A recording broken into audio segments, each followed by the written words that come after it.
श्रीमद् भगवद गीता के पास आपके हर प्रश्न का उत्तर है। चाहे आपकी कोई भी परेशानी हो, कोई भी इच्छा हो, श्रीमद् भगवद गीता आपके हर प्रश्न का उत्तर देती है, आपकी हर समस्या का हाल देती है। चाहे वो परेशानी आपके मन की हो या धन की हो, या आपके शरीर की हो या आपके रिश्तों की हो, आपको अपनी हर समस्या का उत्तर श्रीमद् भगवद गीता में जरूर मिलेगा। आज हम उसी श्रीमद् भगवद गीता के ऐसे रहस्यमय अनमोल उपदेश आपको बताएंगे जो आपकी पूरी जिंदगी बदल देंगे। नमस्कार दोस्तों, मेरा नाम बिजोय, आप देख रहा मेरा YouTube चैनल ज्ञान आनंद। दोस्तों, बस आप इन बातों को वीडियो के अंत तक ध्यान से सुनिए। जो भी व्यक्ति इस वीडियो को अंत तक सुनेगा, उसे अपनी जिंदगी, उसे अपनी हर परेशानी का हाल अवश्य मिलेगा। उसे अपनी जिंदगी में जो कुछ भी चाहिए वो उसे जरूर मिलेगा। श्रीमद् भगवद गीता का सबसे पहला उद्देश्य यही है कि कोई अगर आपका अपना है या कोई आपसे है तो उसका अपने प्रति गलत व्यवहार कभी भी सहन नहीं करना चाहिए। ये गीता का उपदेश हमारी जिंदगी से भी है। हम भी अपने मन की अधिकतर तकलीफों को ये सोचकर जिंदगी भर सहते रहते हैं कि ये तो मेरा अपना है, ये तो मेरा है, इसको हम कैसे कुछ कर सकते हैं। हम अगर नहीं सहेंगे, कुछ कर देंगे तो हमारे रिश्ते ही हो जाएंगे, हमारे रिश्ते ही समाप्त हो जाएंगे। पर सोचने की बात यह है कि उस व्यक्ति को आप अपना कैसे मान सकते हैं जो आपकी तकलीफों की वजह हो। अपना तो वो होता है जो हमारी तकलीफों को दूर कर दे। तो गीता का ये उपदेश है कि किसी को भी अपना मत उठाने दो, किसी को भी खुद पर जुल्म मत करने दो, क्योंकि आप जितना सहेंगे लोग आपको उतना सहने के लिए और मजबूर करेंगे। गीता का पहला अध्याय जिसका नाम अर्जुन विषाद योग और दूसरा अध्याय जिसका नाम सांख्य योग है, उसके आरंभ में अर्जुन ने श्री कृष्ण के आगे अपना दुख प्रकट किया है कि हे केशव, मैं कौरवों से कैसे युद्ध कर सकता हूँ, ये सब तो मेरे अपने ही है। मैं कैसे भीष्म पितामह और द्रोणाचार्य से युद्ध करूंगा, क्योंकि वो दोनों मेरे पूजनीय है। इसलिए इन गुरुजनों को मारने से तो अच्छा है मैं भिक्षा के अन्न को खाकर अपने जीवन का गुजारा करूं। और जिन कौरवों से मैं युद्ध करने जा रहा हूं वो सब धृतराष्ट्र के पुत्र मेरे भाई ही है, मेरे अपने ही है। इन सब को मारने से अच्छा है कि मैं सन्यासी बन जाऊं। तो श्री कृष्ण ने अर्जुन से कहा कि यहाँ कौन अपना है और कौन पराया है। जो अधर्म करता है उसके साथ युद्ध करना तुझे मोक्ष और मुक्ति देगा। तू अपने इस मन के मोह को त्याग दे, नहीं तो सारा जग तेरी निंदा ही करेगा, तुझे डरपोक कहेगा। बात अपने पराये की नहीं है, बात धर्म और अधर्म की है, बात सही और गलत की है। अगर तू गलत को सहेगा, उसका अंत नहीं करेगा, तो गलत करने वाले को और बल मिलेगा, वो और भी गलत करेगा। इसीलिए मन के मोह को त्याग करके तू युद्ध कर। महाभारत की एक और कहानी भी है। जब अर्जुन के पुत्र अभिमन्यु की युद्ध में मृत्यु हो जाती है तब अर्जुन बहुत दुखी होता है, रोने लगता है। वो श्री कृष्ण से कहने लगा कि मेरा पुत्र अभिमन्यु मर गया है, मैं ये दुख बिल्कुल भी सहन नहीं कर सकता, मैं भी अपने आप को समाप्त कर लूंगा। फिर भगवान श्री कृष्ण उसे आत्माओं के लोक में लेके गए जहां अभिमन्यु आनंद से बैठा हुआ था। क्योंकि उसने क्षत्रियोचित व्यवहार किया, इसलिए उसे उत्तम पद की प्राप्ति हुई। जब अर्जुन अभिमन्यु के पास रोते रोते पहुंचा, अपने पुत्र को देखकर अर्जुन बहुत प्रसन्न हुआ, उसे गले से लगाकर कहने लगा कि हे पुत्र, तेरे बिना तो मैं जी ही नहीं सकता, मैंने तो अपने जीवन की आशा का ही त्याग कर दिया है। तो अभिमन्यु कहने लगा कि आप कौन हैं? अर्जुन बोला, मैं तेरा पिता हूँ, तू मेरा पुत्र है। अभिमन्यु कहने लगा कि कौन पिता कौन पुत्र, मेरे जन्म हुए हैं, किसी जन्म में आप मेरे पिता बनते हैं और किसी जन्म में मैं आपका पिता बनता हूँ। आत्मा का ना कोई माता होता है ना कोई पिता होता है। जब अर्जुन ने देखा कि मेरा पुत्र मुझे पहचान भी नहीं रहा तो उसका सारा मोह हो गया। इसलिए गीता के इस उपदेश को ठीक से समझ लो कि यहाँ कोई अपना पराया नहीं है। जो बुरे वक्त में, तकलीफ के वक्त में हमारा साथ दे वही हमारा अपना है, बाकी सब पर आया है। गीता का दूसरा उपदेश ये है कि जो चला गया है कभी उसका दुख मत करो और जो आने वाला है उसकी बिल्कुल भी चिंता मत करो। जब महाभारत का युद्ध चल रहा था तब अर्जुन ने श्री कृष्ण से कहा कि अगर ये युद्ध हुआ तो लोग मारे जाएंगे, जो सैनिक और योद्धा इस युद्ध में मारे जाएंगे उनकी स्त्रियों का क्या होगा, समाज कैसे आगे, और भी बहुत सी बातें अर्जुन ने विस्तार से कही है। तो भगवान श्री कृष्ण ने कहा है, अर्जुन तू ज्ञानियों जैसी बातें करता है, लेकिन जो सच में ज्ञानी होता है वो जो लोग मर चुके हैं, जा चुके हैं या एक दिन जाने वाले हैं उनकी चिंता नहीं करता है, उनका दुख नहीं करता है। तेरे हाथ में कुछ भी नहीं है, तू चाहकर भी कुछ कंट्रोल नहीं कर सकता। जीवन और मरण ये तो प्रकृति की नीति है, इसीलिए जो ज्ञानी होता है वो किसी के मरने पर भी रोता नहीं है। ज्ञानी ना ही बीते हुए कल का शौक करते हैं और ना ही आने वाले कल की चिंता करते हैं। इसीलिए जो होने वाला है वो होकर ही रहता है और जो नहीं होने वाला है वो कभी नहीं होगा। ऐसा निश्चय जिसको समझ में आ जाता है, जिसकी बुद्धि में आ जाता है, उसे कभी कोई चिंता नहीं सताती, कोई दुख नहीं सताता। हमारे सारे दुखों का कारण ही यही है। या तो हम जो वक्त गुजर चुका है उसे सोच सोच कर परेशान होते रहते हैं, या भविष्य की चिंता कर कर के खुद को बीमार कर देते हैं, नष्ट कर देते हैं। गीता का ज्ञान हमें यही सिखाता है कि ना तो हम बीता हुआ कल बदल सकते हैं और ना ही आने वाले कल पर कंट्रोल कर सकते हैं। हमारे हाथ में वर्तमान है, आज का ही पल है। हमारा 90% तनाव और चिंताएं भूतकाल और भविष्यकाल के बारे में सोचते रहने से होता है। हम हमेशा उसी में ही जीते रहते हैं, मगर वर्तमान में कभी नहीं जीते, इस पल को कभी नहीं जीते। जब आप वर्तमान का पूरा आनंद लेना सीख जाओगे तभी आपकी जिंदगी से तनाव कम होगा, चिंताएं होंगी। वर्तमान में जीना एक बहुत उपलब्धि है। हमारे हाथ में भी आज का ही पल है। हमें जो भी करना है आज ही करना है। कभी भी ये सोचकर समय को नष्ट नहीं करना चाहिए कि अभी मेरे पास बहुत समय बचा है। एक गुरुजी ने अपने एक शिष्य को पारस का पत्थर दिया। उनका वो शिष्य बहुत आलसी था, हर काम को कल पे टाल देता था। तो गुरुजी ने उसे कहा कि मैं तुझे ये पारस पत्थर दे रहा हूँ। इस पारस पत्थर से जब तू लोहे को स्पर्श कराएगा तो वो लोहा स्वर्ण बन जाएगा, सोना बन जाएगा। और ये पारस पत्थर मैं तुझे 1 महीने के लिए दे रहा हूँ। जब 1 महीना समाप्त हो जाएगा तब मैं तुझसे ये पत्थर वापस ले लूंगा। तब तक तू इस पत्थर को अपने पास ही रख। गुरुजी का वो शिष्य बाजार में लोहा खरीदने के लिए गया। जब मैं वो लोहा खरीदने पहुंचा तो उसे लोहे का वो रेत बहुत महंगा लगा। उसने कहा दिन रुक के ले लूंगा। जब लोहे का रेत कम हो जाएगा और उसकी बुद्धि में ये बिल्कुल नहीं आया कि इस लोहे को मैं सोना बनाकर बहुत अधिक धन बना सकता हूँ, लेकिन उसके मन की सुस्ती, उसके मन का आलस्य, उसकी वजह से उसने उस काम को कल पे टाल दिया। ऐसे ही करते करते पूरा महीना समाप्त हो गया। फिर गुरुजी उस शिष्य के पास आ पहुंचे कि बताओ तुमने कितना सोना बनाया। शिष्य बोला कि मैंने तो अभी सोना बनाना शुरू भी नहीं किया। तो गुरुजी ने कहा मुझे मेरा वो पारस पत्थर वापस चाहिए। शिष्य बोला कि नहीं, मुझे वक्त दीजिए, मैं सोना बनाना चाहता हूँ। गुरुजी ने कहा कि ये पारस पत्थर पूरा 1 महीना तेरे पास था पर तू कुछ नहीं कर पाया, लेकिन अब समय समाप्त हो चुका है। ऐसे ही ये हमारा जीवन है, हमारी जिंदगी है और ये समय ही पारस पत्थर है। हम समय के एक एक पल से अपने जीवन को सोना बना सकते हैं, लेकिन हमें ये लगता है कि हमारे पास बहुत समय बचा है।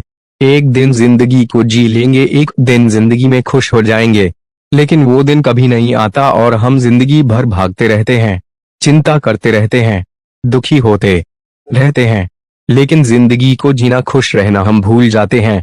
इसलिए गीता का ज्ञान हमें ये सिखाता है कि आप आज में जीना सीखो, इस पल में जीना सीखो। गीता का तीसरा उद्देश्य है कि मौत से डरना बिल्कुल व्यर्थ है। श्री कृष्ण ने गीता में कहा है, ये संसार मृत्युलोक है, जिसका भी जन्म हुआ है वो एक दिन जरूर मर जाएगा, जिसका आरंभ हुआ है उसका अंत अवश्य होगा। हम इसे रोक नहीं सकते। जैसे हम रोज बदलते हैं वैसे ही हमारी आत्मा नया शरीर धारण करती है। मृत्यु इस जीवन का एक नया आरंभ है, इस जीवन का अंत नहीं है। आत्मा कभी नहीं मर सकती और ना ही उसे कोई मार सकता है, लेकिन मौत का डर मनुष्य को सबसे लगा रहता है। मौत का दुख भी इंसान को सबसे ज्यादा होता है। एक में 2 पक्षियों का रहता था, उन दोनों को एक दूसरे से बहुत प्रेम था। उन्होंने साथ जीने मरने की कस्में खाई थी। एक दिन वहां एक शिकारी आया और उसने एक तीर चलाकर वहां पर बैठे मादा पक्षी को मार दिया। तो वो अकेला नर पक्षी रोने लगा कि मैं तुम्हारे बिना कैसे जी पाऊंगा, तुम्हारी जगह मेरी मृत्यु आ जाती, मेरा जीवन तुमको मिल जाता। वो रो रो के बहुत विलाप करने लगा। इतने में ही उस शिकारी ने दूसरा तीर चलाया और उस नर पक्षी को भी मार दिया। वास्तविकता में ये कहानी हमारी ही है। हम भी रोते रहते हैं जब कोई मरता है तो, लेकिन हमें ये नहीं पता कि एक ना एक दिन हमारा भी जीवन समाप्त हो जाएगा। हम भी उसी मृत्यु के पर ही बैठे हैं, लेकिन शरीर का मिटना हमारा अंत नहीं है। श्री कृष्ण ने अर्जुन से कहा कि हे अर्जुन, तेरे और मेरे अनंत जन्म हुए हैं, तुझे कुछ भी याद नहीं है, लेकिन मुझे सब याद है। जो व्यक्ति इस सत्य को समझ ले कि मैं यहाँ इस संसार में कुछ समय के लिए आया हूँ उसकी जिंदगी के सारे सारे दुख, सारी चिंताएं ही समाप्त हो जाएंगी। जब इस संसार से जाना ही है तो दुख इस बात का, पहले के जमाने में साधु महात्मा लोग पैदल यात्रा करते थे। यात्रा करते करते वो एक नगर में पहुंचे। वो महात्मा बहुत थक चुके थे। उस नगर में उन्होंने एक महल देखा और उन्होंने उस महल में जाकर विश्राम करने का सोचा और वो महल में जाकर सो गए।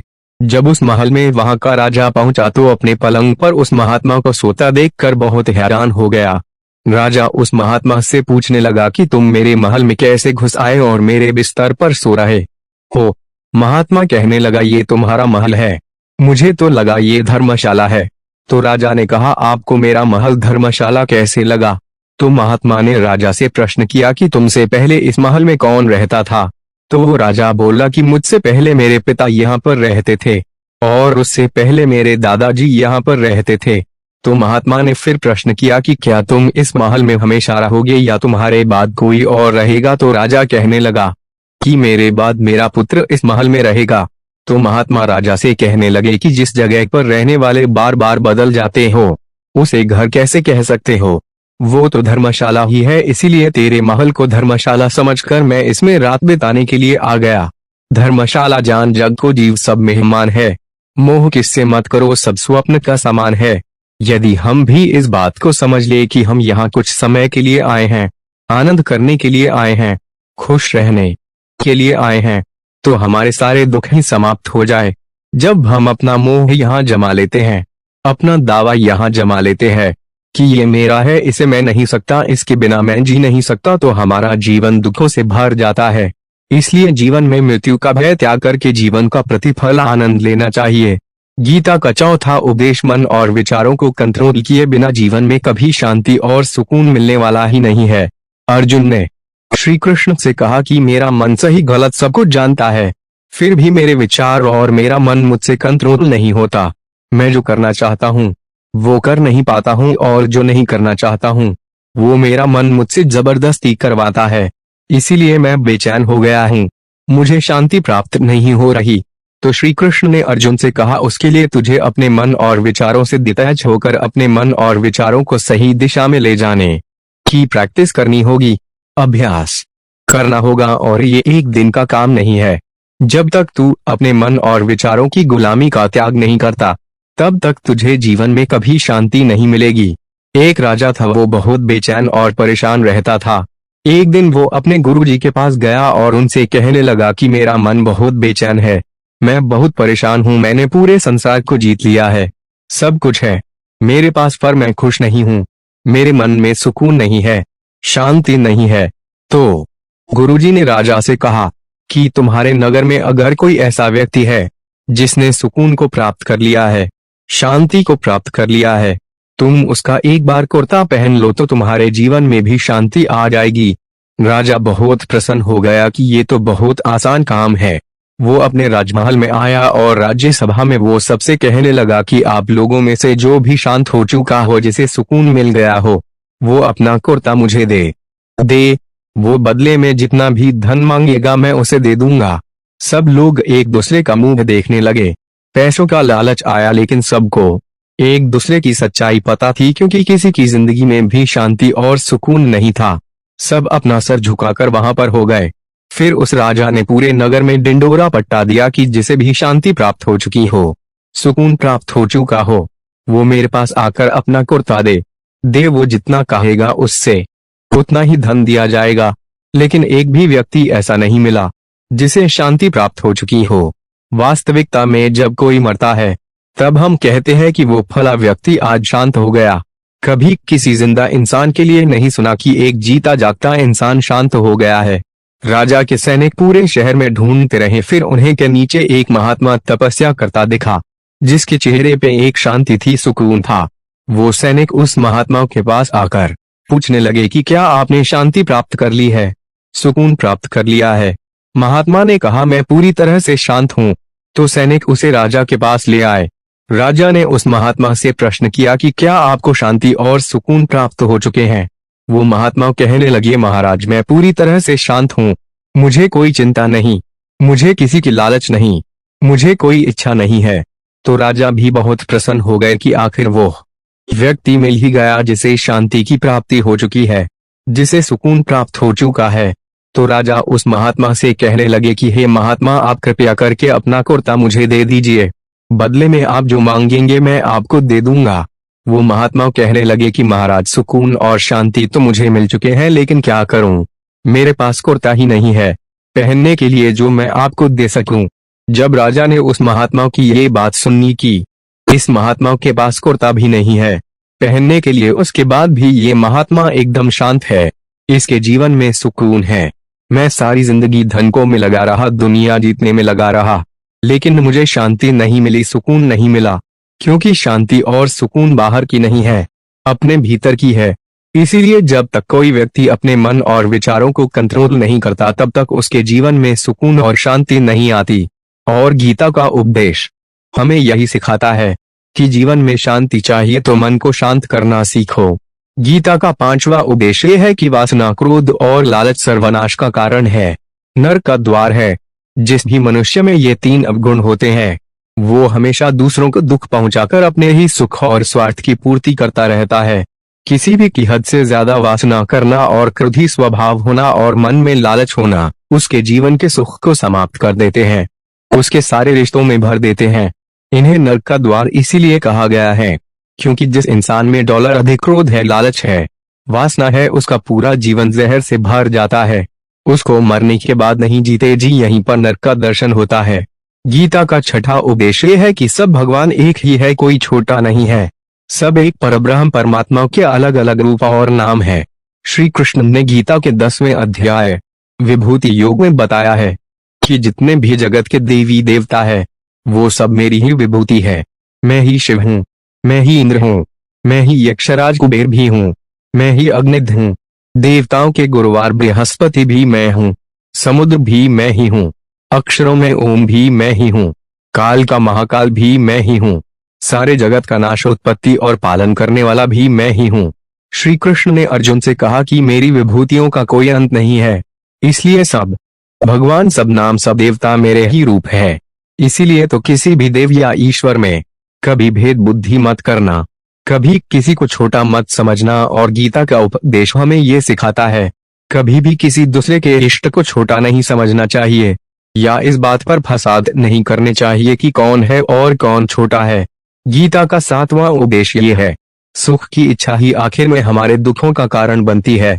श्री कृष्ण ने अर्जुन से कहा कि मनुष्य जितना सुखों की लालसा और इच्छा करता है, उतना ही उसकी इंद्रिया सुख भोग में आसक्त हो जाती है, उतना ही इंसान का मन संसार के सुख और आकर्षण का गुलाम बन जाता है। और जितना सुख के पीछे भागेगा उतना ही उसे दुख के अनुभव से भी गुजरना, क्योंकि ये संसार का नियम ही है, जो शुरू में मन को बहुत आकर्षित करती है, बाद में बहुत दुख देती है, और जो शुरू में मुश्किल लगती है, कठिन लगती है, बाद में हमें बहुत काम आती है। गीता का 8वां उपदेश ये है, जो भी मनुष्य दुनिया के सारे सहारे भगवान को ही अपना सहारा मान लेता है, उसकी हर वो ईश्वर पूरी करता है, उसकी हर प्रकार से रक्षा वो परमात्मा ही करता है। अनयाश्चमा जना परते तेषां नियुक्तान आयोगक्षेमन्। वह जो भी व्यक्ति मुझे ही अपना सहारा मानता है, उसका योगक्षेम मैं वहन करता हूँ। योगक्षेम अर्थात जो नहीं मिली है उसकी प्राप्ति कराना, उसका नाम योग है, और जो जीवन में मिली हुई है उसकी रक्षा करना, उसका नाम श्रम है। तो श्री कृष्ण कहते हैं, जो मुझ पे डिपेंड हो जाते हैं उनको जो चाहिए वो मैं देता हूँ, और उनकी हर प्रकार से मैं रक्षा भी करता हूँ। गीता का 9वां उपदेश ये है कि इस संसार में हमारा कुछ भी नहीं है। गीता सार में आपने कई बार सुना होगा कि तुम्हारा क्या गया जो तुम रोते हो, तुम क्या लाए थे जो तुमने खो दिया, तुमने क्या पैदा किया जो नष्ट हो गया, तुमने जो लिया यहीं से लिया, जो कुछ भी दिया यहीं पर दिया, जो आज तुम्हारा है कल किसी और का होगा, क्योंकि परिवर्तन इस संसार का नियम है। कल तक जिसके बिना आप जी नहीं सकते थे, आज उनसे कोई रिश्ता ही नहीं है, बातचीत तक नहीं है। कहाँ गए वो जीवन भर के सारे रिश्ते, वो सारे मित्र जो साथ जीने मरने की बातें करते थे, आज पता भी नहीं कि वो लोग कहाँ चले गए। ये संसार परिवर्तनशील है, सब लोग यहाँ बदल जाते हैं, हर रिश्ता बदल जाता है, और तो और ये हमारा शरीर भी हर दिन बदल रहा है, बचपन से जवानी, जवानी से और एक दिन ये शरीर हमारा साथ देता है। तो किसके लिए रोना और किसकी चिंता करना। हम सारी जिंदगी चीजों को, रिश्तों को, जिंदगी को बनाने में, सजाने में, संवारने में लगे रहते हैं, लेकिन एक दिन सब कुछ बिखर जाता है। सारी जिंदगी जिस संपत्ति, जिन रिश्तों के लिए हम रहते हैं, एक दिन सब कुछ करके हमें इस दुनिया से जाना है। गीता का 10वां उपदेश हमें ये सिखाता है कि किसी से भी हद से ज्यादा मोह कभी मत करना। श्री कृष्ण ने गीता का पूरा ज्ञान ही अर्जुन के मोह को नष्ट करने के लिए कहा है। ये मोह ही है जो इंसान को सबसे ज्यादा रुलाता है। वो इतना बलवान है कि शेर जैसे इंसान को भी बना देता है। जो अर्जुन युद्ध में देवताओं से भी जीत गया, पर अपने रिश्तेदारों को युद्ध में देखकर उसका हाथ कांपने लगा। वो बोला है, केशव, मेरे हाथ में धनुष की ताकत भी नहीं बची है, मेरे हाथ कांप रहे हैं, मैं युद्ध नहीं कर पाऊंगा। ये मोह इतना पेनफुल होता है जिसकी ना सह पाने के कारण कई लोग अपनी जिंदगी कर देते हैं, आत्महत्या तक कर लेते हैं कि उस व्यक्ति के बिना हम जी नहीं पाएंगे। जीवन में किसी से भी हद से ज्यादा मोह करोगे तो जीवन भर का ही सामना करना। जो व्यक्ति अपने मोह से बाहर नहीं आता, उसका सब कुछ उससे छिन जाता है, उसकी सारी हो जाती है। इसीलिए गीता का ज्ञान बार बार यही सिखाता है कि अपने मन के मोह को त्याग करके आप बलवान बनो, बुद्धिमान बनो, सत्य के दर्शन करो कि वास्तविकता क्या है। क्योंकि हमारा मोह हमें हमेशा झूठ ही दिखाता है, झूठ पे ही विश्वास दिलाता है और दिल में झूठी उम्मीदें जगाता है, और यही हमारे दुखों का सबसे कारण है। हम ही मोह कर लेते हैं, हम ही लोगों से उम्मीदें लगा बैठते हैं, पर वास्तविकता बिल्कुल अलग होती है। लोग वैसे नहीं होते जैसे हम मान लेते हैं, जैसा हम समझ लेते हैं। क्योंकि मोह के कारण हमें सच्चाई नहीं दिख पाती, लोगों का असली चेहरा नहीं दिख पाता। इसीलिए गीता का उपदेश हमें ये सिखाता है कि जीवन में अगर आनंद और प्रसन्नता से रहना है तो किसी में भी हद से ज्यादा मोह कभी मत करना। गीता का 11वां उपदेश ये है कि इस दुनिया में अगर आए हो तो दुख तो मिलेगा ही मिलेगा।